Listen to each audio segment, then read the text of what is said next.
xóa vì gió chân cháy lũ lên dòng nhẹ chạy cháu chỉ tao lo tê của cho để tôi yêu dòng mê chia cứ qua buồn đùa đôi mắt xóa những chuyện về hoa chuyện đau chỉ muốn hôn trong lớn riêng về đâu thoáng như tiếng bóng xóa lưng xóa tù luồng đau thong tan tu thọ sợ đau xa cũ thì cũng đời giờ cũ con lia yêu lia yêu xóa lo xóa cho nên nhỏ cứ lo lắng yêu tao buồn xóa lo yêu của tao có lo để cứu cho ta chỉ tao con lia hoa xuân đến lúc cụ thể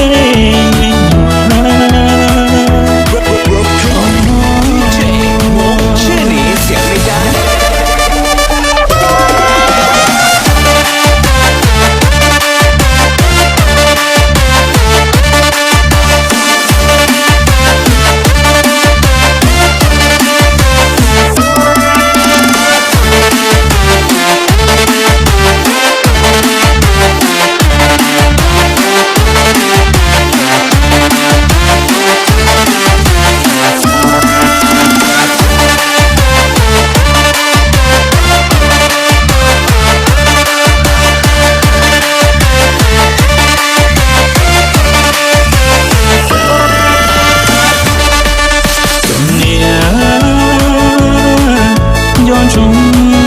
hai kia cũng nhau có thứ gì em hoa tao có con nhẹ thọ có xuyên đêm còn thọ lúc cũ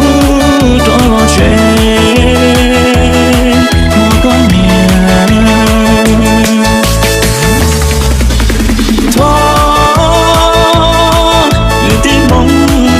thua tu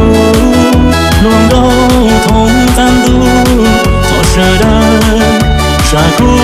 thì